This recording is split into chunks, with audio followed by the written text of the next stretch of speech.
noon ay hindi nakagaya ng ngayon. Maraming patunay sa pagbabago ng aking tinutukoy.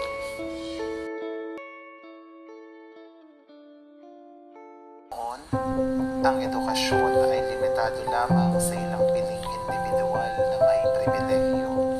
Ang mga libro at iba pang materyales ay mahirap at kadalasang hindi magagamit ng karamihan. Okay, class, open your books into chapter 1.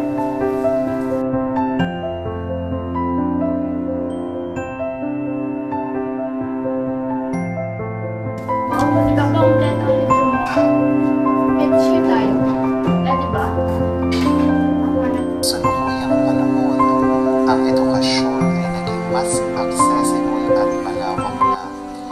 Ang teknolohiya ay nagbibigay daan sa atin na makakuha ng maraming impormasyon sa pamamagitan ng mga e-reader, online connection at iba pang mga bagay.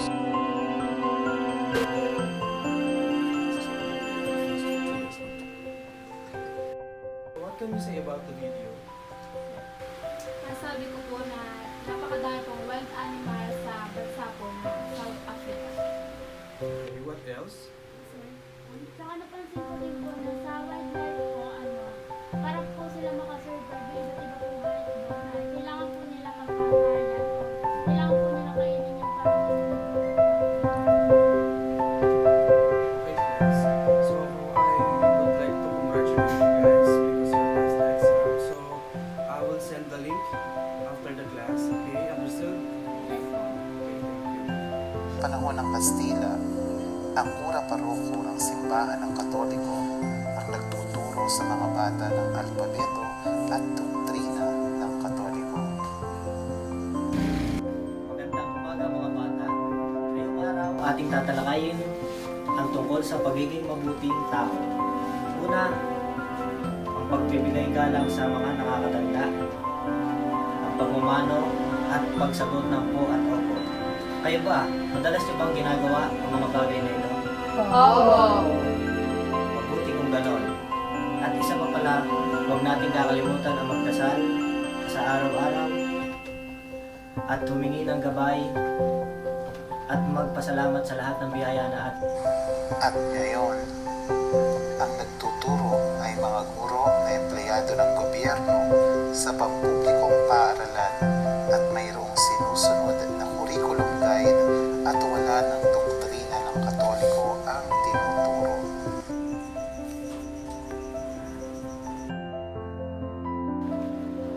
Good morning, everyone. Did everybody understand the video? I would like to give you a good explanations about the video that you watch. Messi is the shortest of all the relevant of video. It is the shortest. It is a very long line. It is the most exotic spirit, basically and psychological. Okay, class, ano masasabi niyo sa inyong video na napanood? Yes. Ang masasabi ko po sa video na naating mapanood ay nakita po doon na sa unang buwan ng bata ay black and white lang po yung makikita nila. Tapos pagdating po nila ng ikalawang buwan, sinabi po doon sa video na nakaka-recognize na sila ng liwanag, nakaka-recognize na din sila ng sounds. Tapos, pagdating ng 3 buwan, sinabi dun sa video na natututo na silang igalaw-galaw yung ulo nila, tapos pwede na natin silang unti-unting kausapin. Ang guro noon ay gumagamit lamang ng Manila paper sa paggawa ng mga visual aids. Naunawaan niyo ba ang ating talakayan ngayong araw na ito? Opo. Ngayon, bilang pagpapatuloy, kayo ay hahatiin ko sa 2 grupo at ipapresent ko dito sa unahan ang inyong naunawaan sa ginawa nating talakayan. Naunawaan ba? Opo.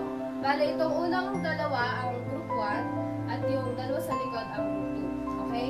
Maaari na kayo pumunta sa inyong lugar. Dito ang group 1, dito ang group 2, at itong Manila paper na ito ang gagamitin nyo sa pagpupresent ng inyong report. Okay ba? Maaari nyo nang simulan. Dito ang group 1. Dito naman ang At dahil natapos na ang oras sa inyong nakita para sa inyong paggawa ng activity, maaari nyo nang i-present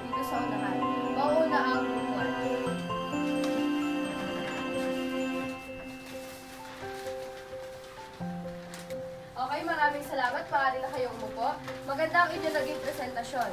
Ngayon, tinatawagan ko naman ang ikalawang grupo para i-present ito sa unahan ng kanilang ginawang activity.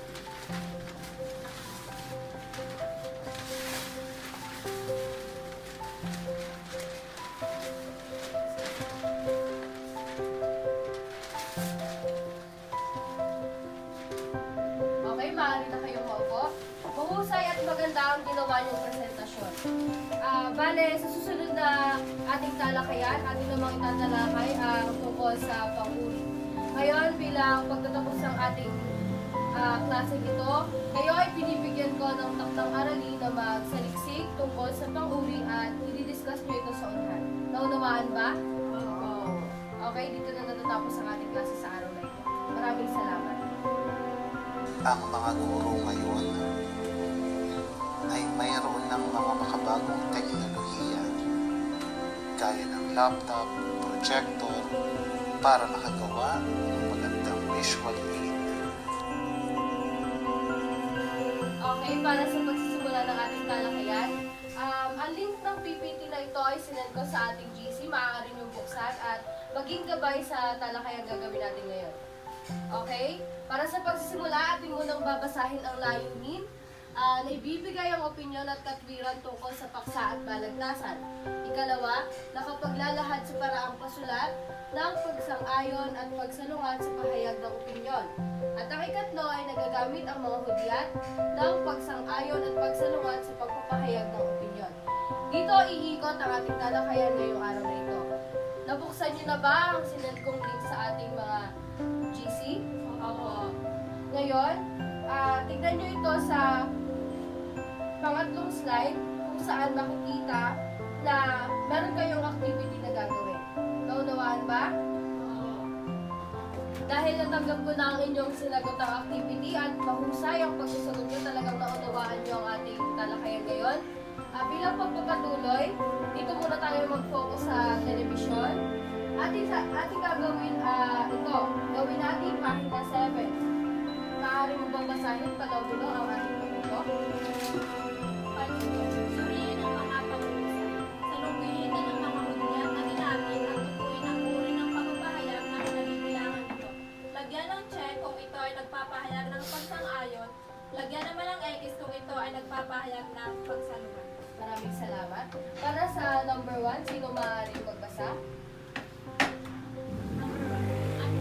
Oo, nakakatulong ng malaki ang computer sa pag-aaral, lalo na sa panahon ng pandemya. Ang sagot ko ay check.